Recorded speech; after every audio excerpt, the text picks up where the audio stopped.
Halo, assalamualaikum warahmatullahi wabarakatuh. Kembali lagi bertemu dengan saya, namun kali ini dalam pembahasan mengenai rencana pembelajaran. Nah, dengan tema mengembangkan keterampilan berbicara melalui cerita naratif. Nah, saya mengambil tema ini menurut saya karena ya tema ini merupakan tema yang tidak hanya melatih tentang cara berbicara saja gitu ya, tetapi juga membantu siswa untuk membangun rasa percaya diri dan keterampilan berkomunikasi yang mungkin ya menjadi aspek yang paling penting bagi mereka gitu ya, terutama dalam kehidupan sehari-hari di masa yang akan mendatang gitu. Sebelumnya, perkenalkan, nama saya Afifa Nuraini dari kelas B2 non reguler dengan NIM 220603996 dari Prodi Pendidikan Guru Sekolah Dasar. Nah, video ini diajukan untuk memenuhi tugas ujian akhir semester pada mata kuliah pembelajaran literasi sekolah dasar dengan dosen pengampu Ibu Aurelia Saktiani MPD.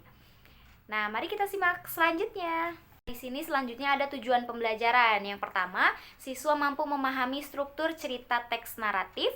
Yang kedua, siswa mampu menceritakan kembali isi cerita naratif secara lisan. Yang ketiga, siswa mampu mengembangkan kreativitas berbicara melalui interpretasi cerita naratif. Oke, nah di sini ada kegiatan pembelajaran. Biasanya kan kegiatan pembelajaran itu ada tiga, ada kegiatan pendahuluan, kegiatan inti, serta kegiatan penutup. Nah, kegiatan pendahuluannya di sini ada tiga. Yang pertama, guru itu membuka pembelajaran dengan salam, kemudian melakukan absensi.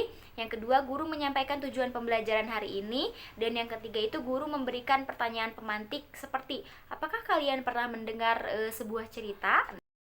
Nah, di kegiatan inti, yang pertama itu guru menyampaikan materi awal mengenai definisi cerita naratif, terus struktur cerita naratif, serta jenis-jenis cerita naratif melalui media pembelajaran flipbook sederhana. Nah, yang kedua ini guru menayangkan satu buah video pembelajaran atau cara membaca cerita naratif dengan baik dan benar. Nah, selanjutnya di sini ada guru membimbing siswa untuk membaca cerita pendek yang disediakan oleh guru pada media pembelajaran flipbook tersebut gitu ya. Kemudian siswa dibagi menjadi beberapa kelompok kecil. Nah, dari setiap kelompok itu mendiskusikan bagaimana alur cerita yang telah mereka simak. Nah, setiap siswa secara bergiliran kemudian menceritakan kembali apa yang telah mereka simak dengan menggunakan ekspresi dan intonasi yang disesuaikan.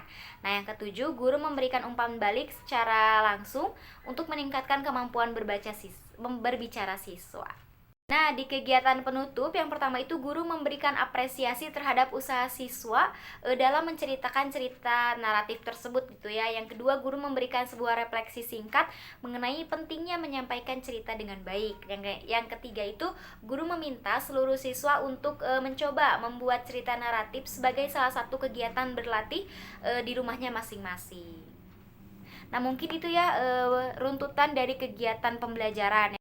Nah, di sini selanjutnya ada penggunaan media pembelajaran. Kali ini media pembelajaran itu apa ya? Sebuah salah satu alat penunjang dalam proses pembelajaran gitu. Nah, pembelajaran ini merupakan sebuah atau suatu kegiatan yang dilakukan oleh seseorang untuk memperoleh pengetahuan dan keterampilan gitu ya. Nih, dalam dunia pendidikan itu, pembelajaran tidak hanya proses menyampaikan materi saja atau komunikasi saja, tetapi di dalamnya itu memerlukan sebuah media atau sebuah alat penunjang untuk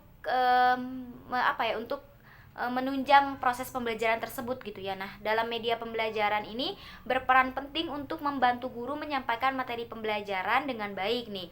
Media pembelajaran yang ideal harus mampu memfasilitasi siswanya dalam menerima materi pembelajaran dengan lebih mudah. Nah, media pembelajaran ini pada umumnya dapat berupa orang, bahan hingga alat peraga. Nah, namun pada kali ini media pembelajaran yang akan digunakan ialah flipbook sederhana. Nah, flipbook ini berbasis digital dan bentukan halamannya itu seperti buku pada umumnya gitu ya, teman-teman. Nah, flipbook sederhana ini bisa menampilkan teks, gambar, video ataupun lainnya gitu ya. Jadi pembelajaran itu lebih interaktif. Nah, penggunaan ini tentunya pembelajaran flipbook ini atau media pembelajaran flipbook ini kelebihannya yaitu memudahkan jangkauan siswa untuk membukanya gitu ya, dan tentunya dapat menarik perhatian mereka untuk memperhatikan proses pembelajaran. Nah, adapun ini sebagai contoh dari media pembelajaran flipbook sederhana. Mari kita simak. Raja Hutan ingin memberikan hadiah, jadi panggillah seluruh kawan pun berbaris rapi di buaya tersebut. Namun ternyata itu hanya siasat cerdik kancil agar bisa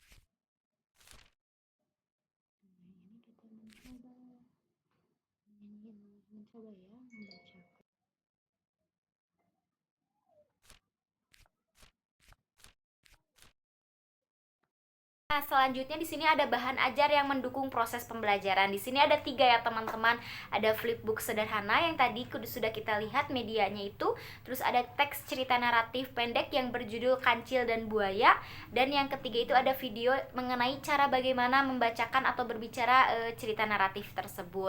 Menurut saya itu mendukung suatu proses pembelajaran gitu ya, karena ketiga ini memiliki keterkaitan yang cukup erat yang dapat menjadikan proses pembelajaran itu lebih interaktif dan lebih menyenangkan gitu ya teman-teman, serta juga mampu meningkatkan kemampuan berbicara siswa. Nah gitu ya teman-teman, jadi kita sudah lihat nih media bahan ajarnya itu sangat interaktif dan digital ya teman-teman, yang memungkinkan hal itu dapat menarik perhatian siswa untuk memperhatikan proses pembelajaran. Nah gitu.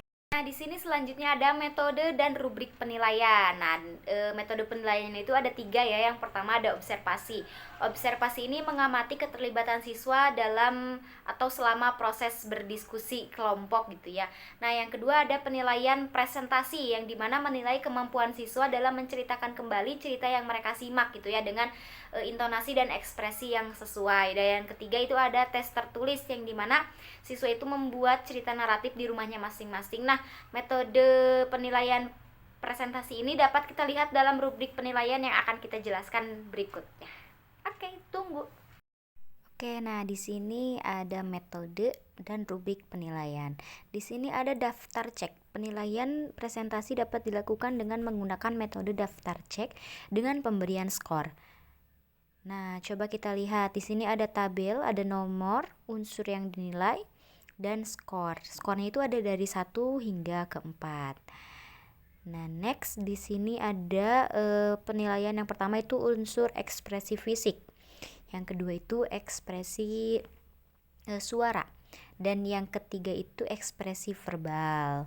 Nah, masih banyak tuh ekspresi-ekspresi yang kemudian nanti akan kita gali atau kita nilai daripada ekspresi tersebut. Nah, next yang paling bawah itu ada cara penilaiannya, yaitu jumlah skor dikali 100. Nah, di bawah itu ada skala penilaian atau kriteria penilaian bahwa anak itu layak mendapatkan skor 1, skor 2, skor 3, atau skor 4. Nah, mungkin itu ya mengenai rubrik penilaian dalam keterampilan berbicara cerita naratif. Nah, mungkin cukup sekian video rencana pembelajaran yang singkat ya buat. Mudah-mudahan kita dapat bertemu lagi di penjelasan berikutnya. Jangan bosan. Mohon maaf apabila ada tutur kata dan perkataan yang salah atau kurang. Kurang lebihnya mohon dimaafkan. Sampai bertemu lagi di video selanjutnya. Dadah. Wassalamualaikum warahmatullahi wabarakatuh.